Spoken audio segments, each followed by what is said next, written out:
Bueno, buenas tardes. Es un gusto enorme recibirlas a Alfonsina Angelino y a María Eugenia Almeida en el marco de esta entrevista para Voces y Comunidades en la Facultad de Psicología de Rosario.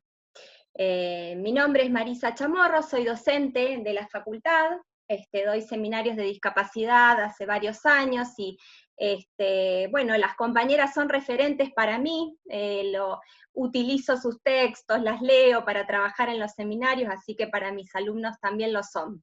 Así que es un gusto enorme recibirlas, y bueno, las voy a presentar un poco. Bueno, las compañeras hacen actividades en conjunto mucho, así que las voy a presentar en general. Bueno, cada una tendrá su especificidad en ese marco, pero bueno, son activistas y académicas del campo de la discapacidad, licenciadas en trabajo social, especialistas en metodología de la investigación científica, docentes en la Universidad de Entre Ríos, realizan trabajo extensionista hace muchos años y trabajo de investigación en el campo de la discapacidad, coordinan y dirigen proyectos de investigación, son coordinadoras de proyectos de abordaje territorial de la discapacidad, integrantes del programa de extensión La Producción Social de la Discapacidad de la Facultad de Trabajo Social desde hace 20 años aproximadamente, coordinadoras de la Tecnicatura Universitaria en Interpretación de Lengua de Señas Argentina a Español, coordinadoras de la Tecnicatura Universitaria en Lengua de Señas Argentina de la Facultad de Trabajo Social UNER, y doctorandas en Estudios de Género en la Universidad de Córdoba. Así que bueno, las dos han escrito libros muy valiosos, uno de ellos, Discapacidad y Biología de la Normalidad, en el cual se proponen desnaturalizar la idea del déficit, y bueno, son libros muy interesantes, trabajan también las cuestiones de género relacionadas con la discapacidad, así que bueno, un gusto tenerlas, y bueno, las escuchamos con gusto. Bueno, mi nombre es Mariel Chapero, quería darles la bienvenida, realmente es un placer para nosotras poder contar con el aporte de ustedes para este programa de Voces y Comunidades. Desde hace un tiempo esta parte, con Marisa y con el equipo de gobierno de la Facultad de Psicología, nos hemos propuesto firmemente visibilizar la situación de la discapacidad y poder construir entre todos y todas una facultad que aloje cada día más la diversidad. Por eso también entendemos que era muy importante que en el marco de este programa, Voces y Comunidades, que tiene por objetivo central el diálogo y el análisis en relación con la situación actual que estamos viviendo, de la pandemia por COVID, nos parecía importante poder contar, digamos, también en este espacio con un análisis, alguna reflexión que incluya a las personas con discapacidad, digamos, toda la problemática relacionada con este campo, en este marco específicamente. Por eso, bueno, para arrancar, digamos, preguntarles qué lectura tienen ustedes con relación a bueno, esta situación que estamos transitando en la actualidad. Bueno, antes, perdón, me olvidé de presentar, contamos con dos intérpretes en lengua de señas, egresadas de la Facultad de Trabajo Social e integrantes del programa La Producción Social de la Discapacidad. Ellas son Vilma Strada y Jazmín Vieites. Un gusto tenerlas, realmente. Gracias. Bueno, les cedemos la palabra, queremos escucharla. Bueno, arranco yo, Maruja. Bueno, en principio muchísimas gracias a Marisa y a Mariel por la convocatoria. La verdad que hay un hilo que nos une desde hace mucho tiempo, con Marisa sobre todo, habernos conocido, ¿no?, ya hace mucho tiempo en Rosario, y la verdad que ese vínculo se ha mantenido durante todo este tiempo, creo yo, en el activismo y en la persistencia, ¿no?, de las batallas culturales que damos en algunos campos temáticos, ¿no? Entonces, siempre reencontrarse con contemporáneas y amigas siempre es una satisfacción, así que agradecida también de esta oportunidad. El tema de la pandemia plantea algunas cuestiones que tienen que ver con lo contextual y algunas cosas que tienen que ver con la profundización de procesos que son de larga data en el campo de la discapacidad, ¿no? O sea, por un lado decimos que el COVID como virus vino a instalar una dinámica política, ¿no?, que se llama pandemia y que hizo visibilizar de alguna manera procesos de profunda exclusión de grandes colectivos de personas, dentro de las cuales las personas con discapacidad son un sector que ha visto, digamos, particularmente vulnerados sus derechos a partir de, ¿no?, las distintas medidas que se han tomado y que se circunscriben a definiciones de política pública, definiciones de decisiones y acciones específicas en torno al lo que se llama el cuidado frente al COVID y la pandemia, ¿no? Por un lado,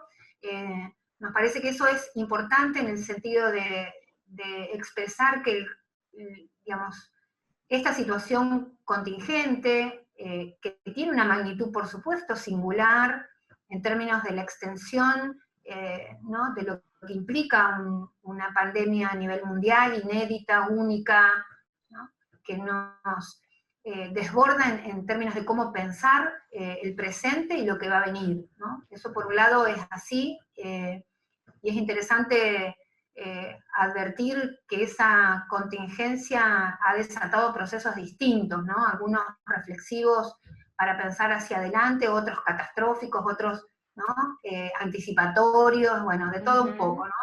La tentación de decir lo que va a pasar siempre está presente.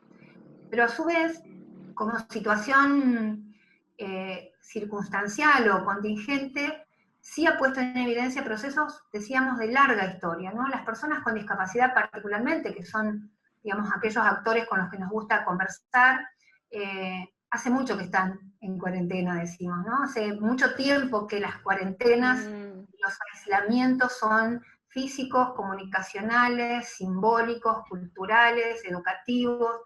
Por lo tanto, esta situación que llamamos aislamiento, hoy recorre en el colectivo de personas con discapacidad una larga historia asociada muchas veces a procesos ¿no?, de vulneración de derechos y de desubjetivación, de profundo impacto en esas vidas, ¿no? Entonces, esto es una cosa que nos interesa poner en escena. Acá no hay nada nuevísimo, sino quizá novedoso en el sentido de la expresión que esto tiene hoy en el colectivo de personas con discapacidad, pero que pone en escena, como en tantos otros casos, ¿no?, procesos de desigualdad social de profunda y larga data. Eso por un lado. La otra cuestión es que nos parece central también pensar que estas circunstancias requieren de escuchar con mayor atención lo que tienen para decir las propias personas con discapacidad. Muchas veces seguimos hablando de ellas y por ellas, y creo que la madurez del colectivo y del movimiento social y político de personas con discapacidad en la Argentina en particular, tiene mucho para decirnos si nosotros estamos dispuestas a escuchar eso que tienen para decir y hacernos cargo, ¿no? Hacernos cargo en las distintas instancias, como familia, como profesionales, como instituciones, como sociedad en su conjunto. Entonces, hay ahí una demanda que nos parece necesaria volver a fortalecer, y que son los principios que nos articulan a la idea de pensar en términos de sujetos políticos que, ¿no?, reclaman para sí el nada sobre nosotros y nosotros, y todas sus formas, también en este caso, ¿no?, que la pandemia no sea oportunidad,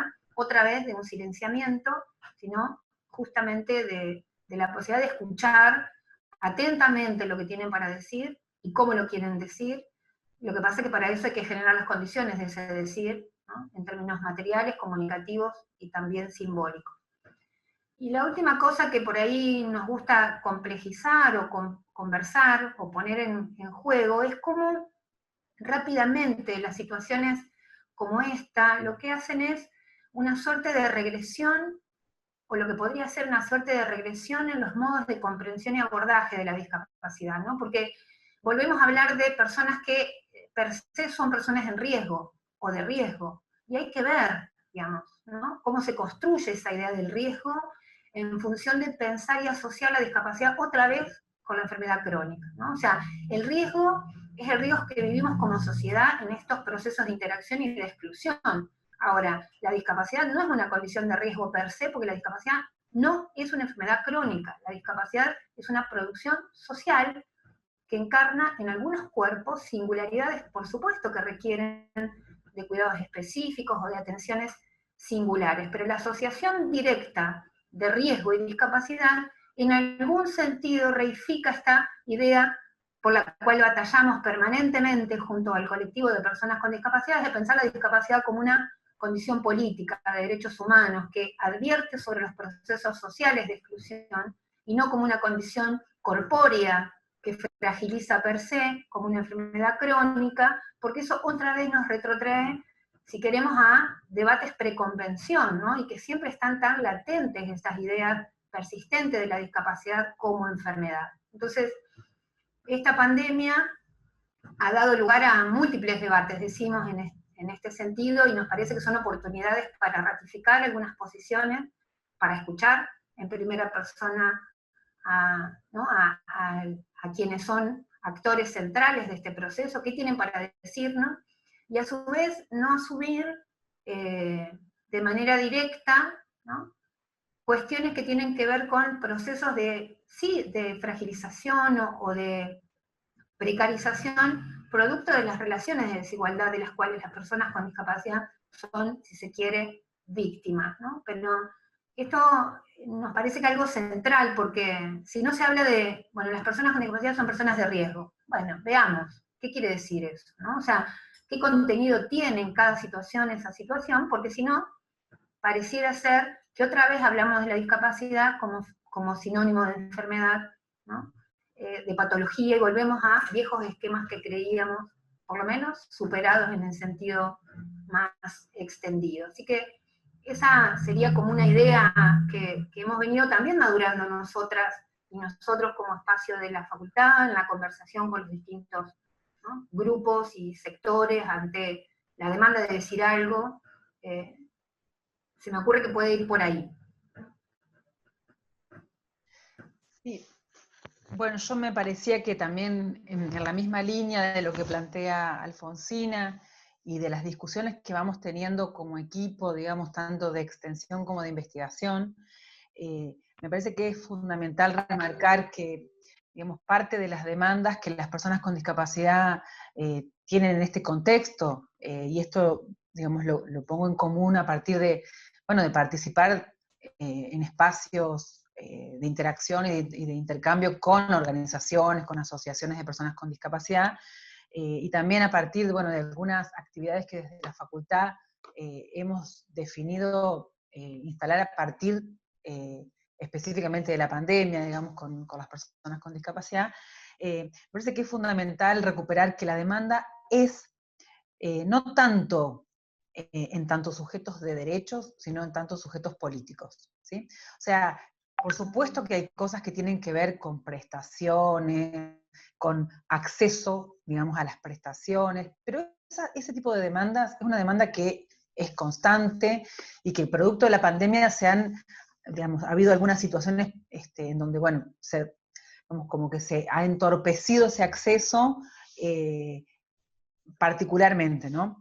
Pero principalmente lo que nosotros leemos de las demandas y de los reclamos tiene que ver como, digamos, lo que nosotros decimos como sujetos políticos, porque lo que se reclama es la participación ciudadana, la participación política, y ser tenidos en cuenta para los diseños de la política pública en general, ¿sí? Entonces, ahí lo que a nosotros nos parece que es muy importante poder cambiar la clave de lectura, ¿sí?, que también tiene que ver con lo que dice Alfonsina, de no mirar, digamos, no mirar con viejos paradigmas respecto de enfermedad crónica y por lo tanto riesgo y por lo tanto derecho al acceso a prestaciones. Esa línea es una línea que por supuesto no hay que desconocer en términos de lo del final, ¿no? El acceso a prestaciones, pero que no puede ser leída con las mismas claves que si uno puede advertir específicamente y exactamente cuáles son las cosas que se reclaman, ¿no? Y hay dos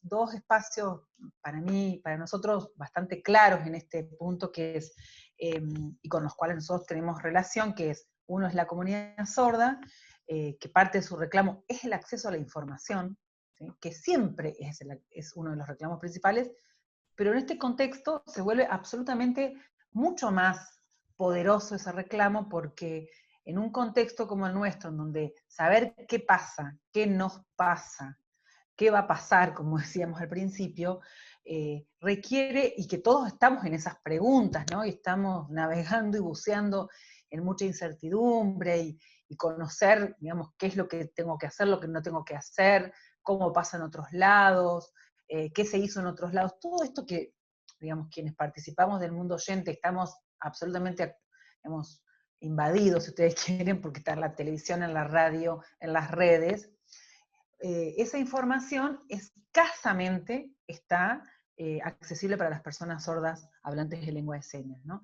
Y eso se vuelve claramente digamos, una imposibilidad de poder participar y de poder sentirse parte de algo que se produce en común, como argentinos en este caso y Argentina, y nos parece que esa es una lectura que hay que hacerlo con profundidad y la densidad de lo que el reclamo implica. O sea, el derecho a comunicarse parece un derecho fácil de conseguir, pero que claramente cuando está interrumpido o está interferido, produce estragos, ¿sí? Estragos en términos de lo que genera subjetivamente, pero también lo que devuelve como comunidad digamos, una comunicación, una información donde hay personas donde no están previstas, en principio, ¿no? No solamente a las personas sordas les pasa esto, porque también hay un montón de información que circula en formatos normalizados, digamos,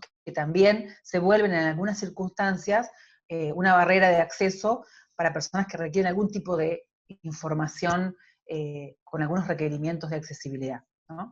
Y por otro lado, digamos, en tanto sujetas políticas, las mujeres con discapacidad han tenido en este contexto de la pandemia una voz, una participación, un reclamo junto con otras mujeres, y esto es súper interesante porque por más que los reclamos de participación, de ser tenidas en cuenta, de ver las situaciones de violencia de mujeres con discapacidad, se inscribe también en las dinámicas actuales que las mujeres empezamos a tener respecto de la participación, y genera una cosa interesante en donde las identidades se superponen, ¿no? Y digamos, esta perspectiva de la interseccionalidad rápidamente nos llama a poner atención en esos modos que tenemos de habitar el mundo, en donde no somos por un lado mujeres y por el otro lado somos sordas, en el caso de las mujeres sordas, sino que somos al mismo tiempo partícipes de identidades múltiples en las cuales participamos de distinta manera en la vida social. Entonces, las mujeres con discapacidad también han tenido en este contexto muchísima mayor visibilidad respecto de sus reclamos, que algunos tienen que ver con la pandemia y otros tienen que ver con sus posiciones subalternas, que aparecen como una oportunidad para poder ponerse en común junto con otros reclamos.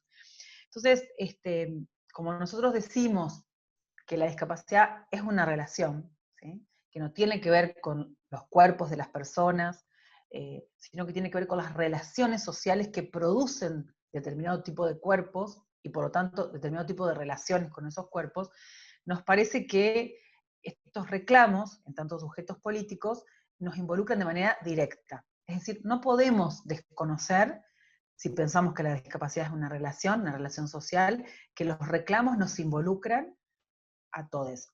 Por supuesto que involucran a algunos de maneras más específicas y directas, con mayores responsabilidades, pero eso no nos tiene que quitar el lazo de pensar de qué manera también quienes somos o nos sentimos interpelados por este reclamo, tenemos algo para hacer. Por eso, parte de nuestra propuesta también a Marisa y a Mariel en esta entrevista, y en lo que va a suceder también en el seminario, tiene que ver con generar algunas condiciones de accesibilidad, como por ejemplo que está interpretado en lengua de señas, como una manera, desde nuestro propio espacio, nuestro propio lugar de la universidad, de garantizar, digamos, el acceso, ¿sí? Y garantizar el acceso implica no necesariamente saber si va a haber personas sordas o no en este caso, ¿sí? Sino que la propuesta se presente de manera inaugural como una propuesta accesible. En este caso particular, en general las cosas quedan grabadas, o sea que con muchísima más razón, porque, bueno, podría ser algo a consultar posteriormente, pero aunque no fuera grabada, ¿sí?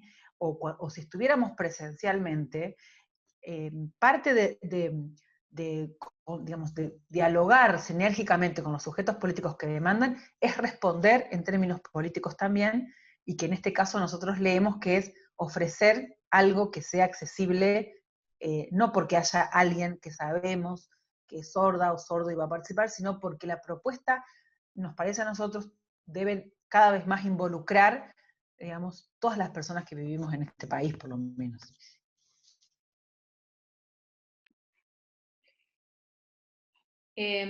Alfonsina antes mencionaba esta cuestión de las personas con discapacidad, bueno, que en muchas situaciones ya venían, ¿no? En una situación de aislamiento, bueno, no fue una novedad la cuarentena para ellos y para ellas.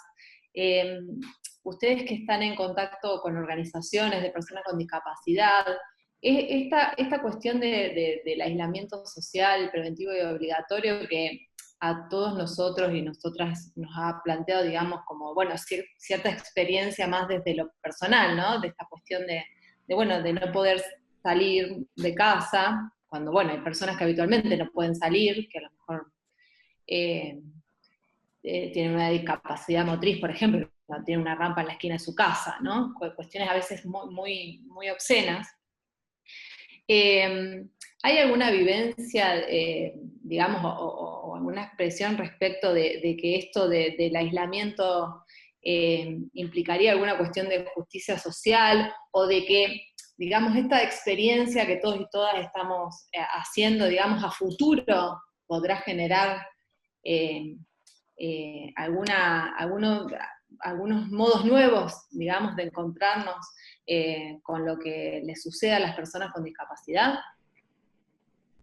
Mira, en la experiencia nuestra, digamos, con las personas que conversamos, no hay una sensación de vendetta, es decir, ¿no? O sea, porque justamente la vivencia y la experiencia de sentirse despojados y aislados no es una vivencia que se desee para otros, sino justamente producir contextos y entornos de mayor comunicación, de mayor interacción, de mayor convivencia y de mayor empatía, ¿no? Porque sobre todo quienes transitan algunas experiencias de colectivización, ¿no? Porque acá también todos pensamos de manera distinta, en tanto estamos más o menos tramados en espacios colectivos, ¿no? Y el aislamiento singular puede generar sentimientos, ¿no? de individualidad. Ahora, y eso, digamos, está atravesado por distintas, digamos, no es algo del colectivo de personas con discapacidad, ¿no? La posición individual y del cuentapropismo moral es una posición política e ideológica que atraviesa la sociedad argentina. Entonces, no podríamos decir que las personas con discapacidad no lo son o sí lo son.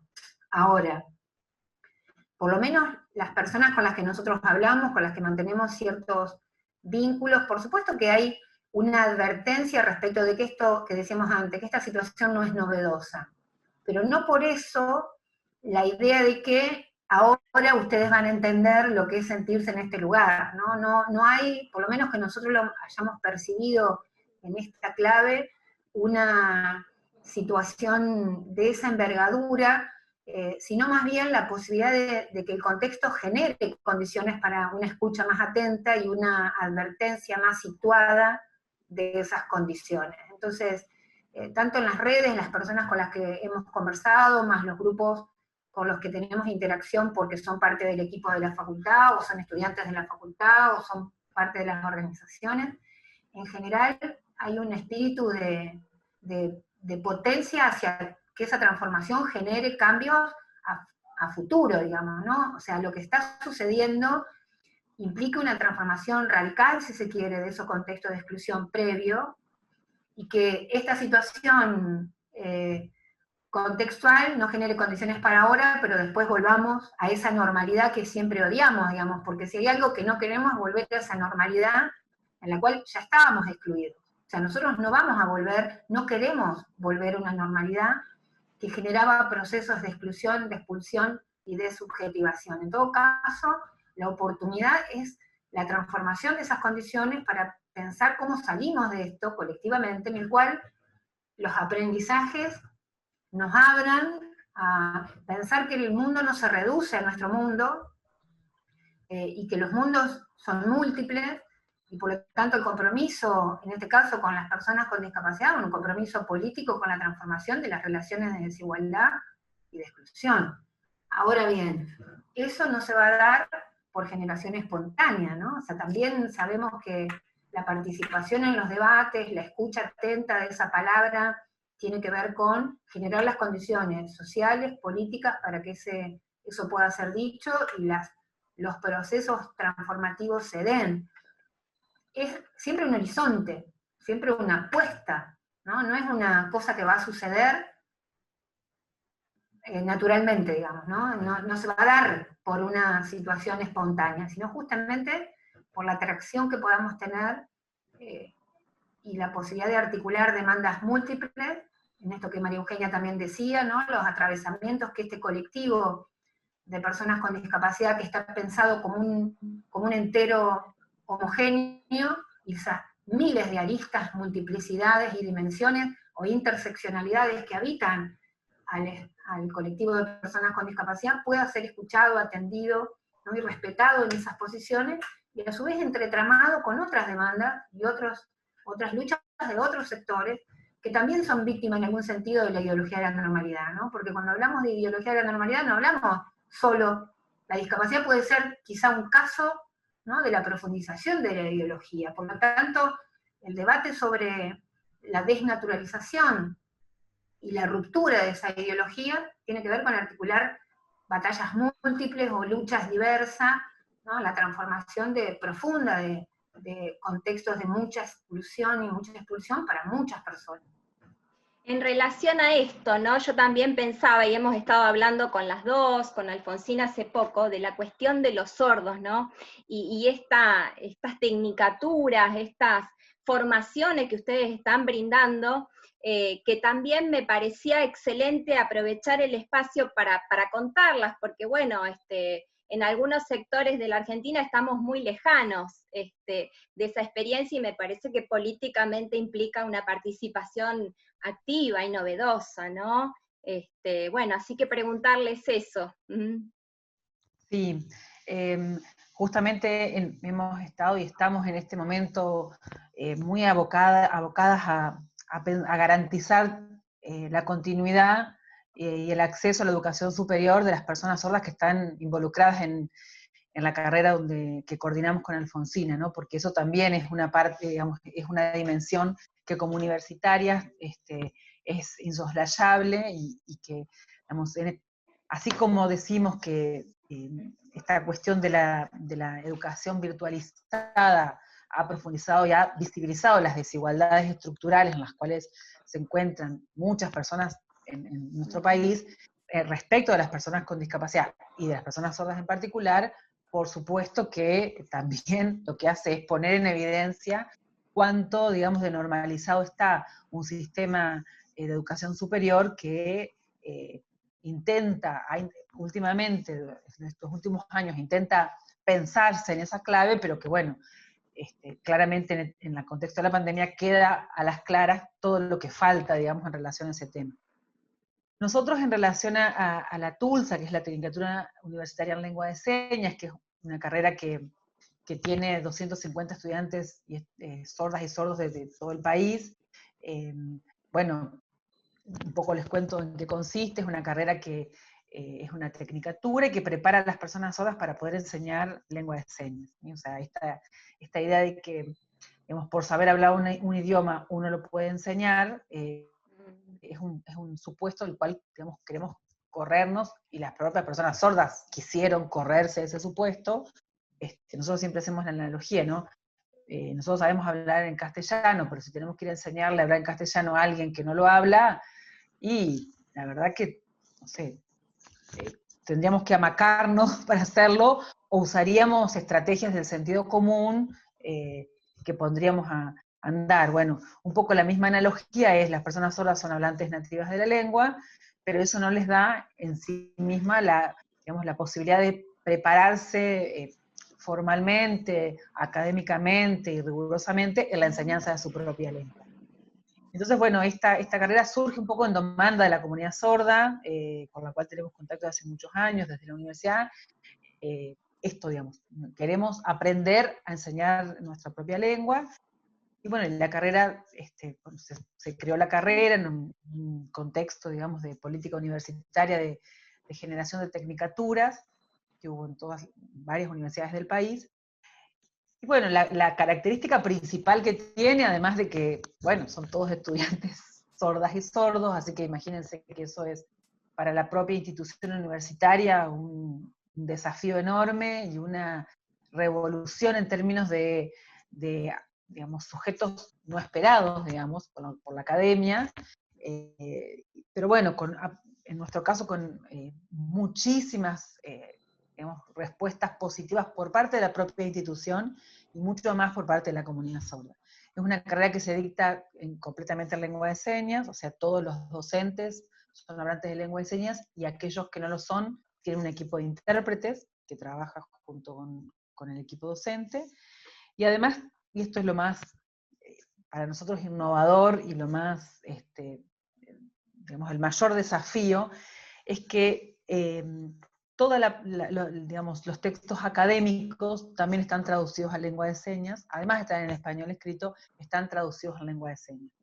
Porque, bueno, un poco respetando este derecho a ser educado en la propia lengua, ¿no? De lo que hablan las convenciones y las legislaciones, etcétera, etcétera, en este caso se tiene que hacer realidad en una lengua que no es el español oral ni escrito, sino que es la lengua de señas, que como ustedes saben es una lengua ágrafa, no tiene escritura, pero es visogestual, tridimensional, y que tiene todo lo que cualquier lengua tiene para poder producir, entender, comprender, explicar, evaluar, bueno, todas las operaciones, ¿no?, que hacemos con la lengua, intercambiar. Entonces, bueno, esto digamos, lo que ha sucedido es que ha garantizado efectivamente el derecho a la educación superior.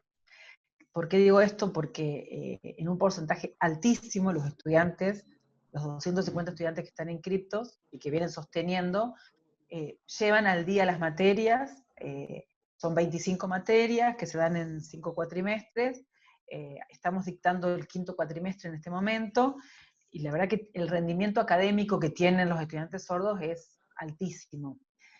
Y esto sirve en varias dimensiones, pero principalmente en dos, ¿no? Una es porque, digamos, las personas sordas pueden estudiar en la universidad, pueden producir textos académicos en lengua de señas, pueden encontrar espacios accesibles de interacción entre sus propios compañeros, sus docentes o los intérpretes, pueden experimentar la vida universitaria accesible en todas sus dimensiones, o sea, las personas los no docentes de la facultad saben lengua de señas, los de alumnado, los de la biblioteca, los de personal, los del comedor universitario más o menos, pero más o menos. O sea, es decir, hay un espacio institucional que aloja a estos estudiantes que hablan una lengua distinta, y eso produce efectos para distintos lados, ¿no? Subjetivos, comunitarios, educativos, bueno, culturales. Eso produce que la propia lengua tiene, digamos, marcas propias de la academia, bueno, una serie de efectos muy, muy, muy importantes, ¿no? Muy, muy intensos. Además, esto produce un efecto hacia afuera de la comunidad que no está dentro de la universidad, que es, yo puedo estudiar en la universidad. o sea, esta imagen de algo posible, ¿sí? De algo que puede suceder, que antes, digamos, estaba como reservado para algunos, muy puntualmente, algunos sordos que o estaban completamente oralizados o eran absolutamente competentes lectores y escritores de español escrito. Entonces, lo que produce también es esa posibilidad de sentirse, digamos, interpelado por una propuesta académica, y al mismo tiempo rebate, y esto para mí es una de las cosas más interesantes también que produce que en la academia en general, y en todo lo que tenga que ver con los estudios sordos y el campo de la sordera, que es que el problema históricamente no ha estado en las personas sordas, sino en las propuestas educativas y en las propuestas que se han ofrecido, porque justamente el rendimiento académico y la posibilidad de mostrar la capacidad que nosotros no dudamos, pero ha estado puesto en tela de juicio durante mucho tiempo, se cae, digamos, ¿sí? Se cae y se derrumba porque estas personas sordas pueden dar cuenta efectivamente, ¿sí? O sea, y aparte pueden dar cuenta de los parámetros académicos de la universidad. Hay muchos docentes que no sabían nada de sordes y se incorporaron a los equipos docentes, profesores que dan materias en otras carreras, en otras universidades inclusive. Es decir, que no es que son personas que son profesores sordos o son solamente intérpretes, sino que hay profesores, digamos, especialistas en los campos disciplinares que se desarrollan en la carrera. Por lo tanto, digamos, algo que sucede es esto, ¿no? Que sucede también, uno podría hacer una analogía o intentar hacer una analogía con otras discapacidades, ¿no? Nombradas de esa manera, en donde lo que necesariamente tenemos que advertir de una vez y para siempre es que el problema no está en las personas, no está en la lengua, no está en las identidades, sino que está en las formas sociales que generamos para poder alojar o dejar afuera, ¿sí? Entonces, en ese sentido, esta tecnicatura tiene esos, o sea, uno podría pensar otros muchos más efectos que ha producido, que provoca, que ahora ni siquiera podemos mensurar, me parece, porque estamos en la mitad de, bueno, estamos en el momento de la tormenta todavía, ¿no? Estando ahí acompañando y coordinando. Pero que estas líneas que yo menciono así rápidamente son algunas de las que sí podemos visibilizar y que nosotros esperamos que tenga un impacto, contagie a otros para que se puedan proponer en el mismo sentido o parecido o similar propuestas que, bueno, que partan de, digamos, de no pensar cómo me adapto a que le falta escuchar, sino cómo generamos propuestas académicas que estén a la altura de las circunstancias, respetando los derechos, ¿sí? Y, digamos, animándonos a desafiar las propias lógicas académicas normalizadas.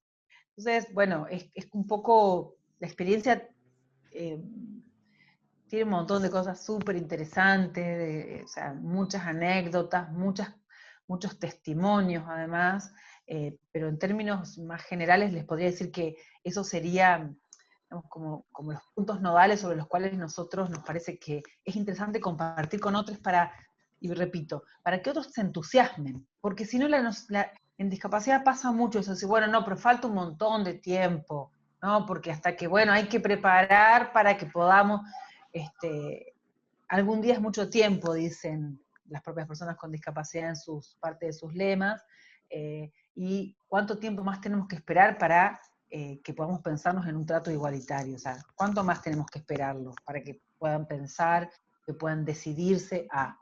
entonces, a nosotros nos parece que hay que contagiarse de esto, hay que animarse, digamos, a poder desarrollar experiencias en este sentido, si no, nunca vamos a estar finalmente preparados para asumir los desafíos que se nos presentan como imposibles, ¿no? Como titánicos.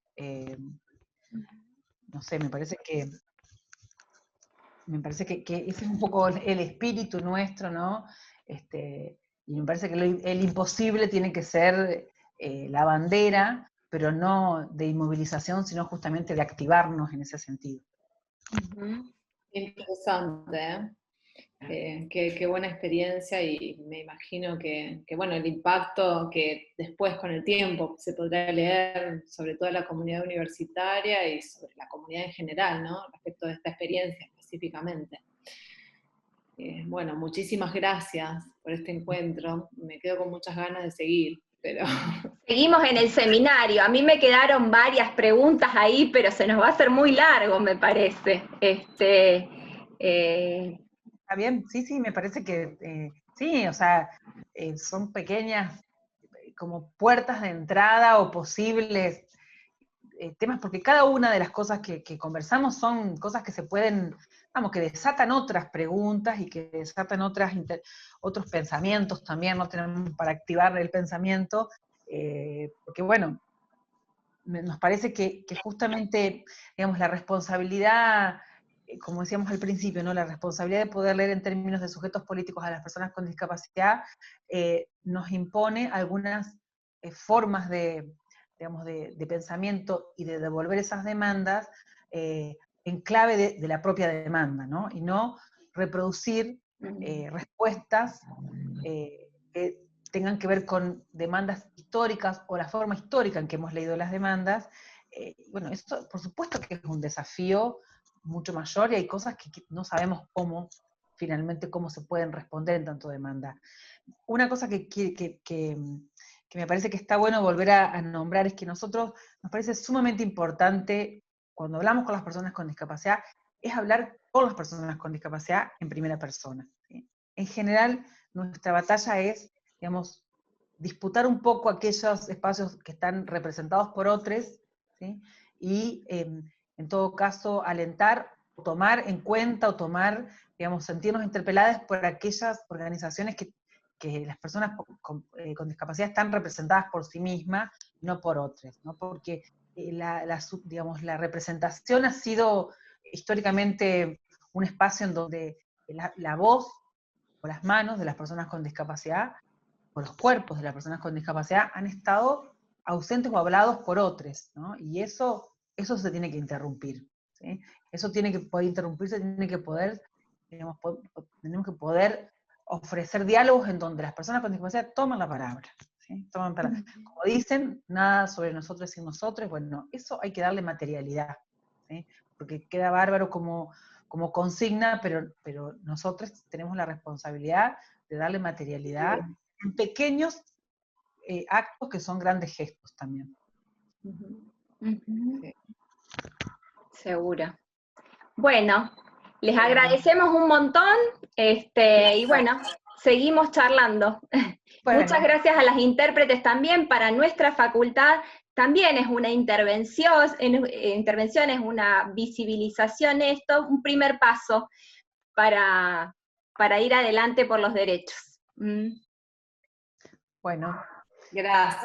Gracias. Nos vemos. Gracias. Vamos, chau, chau.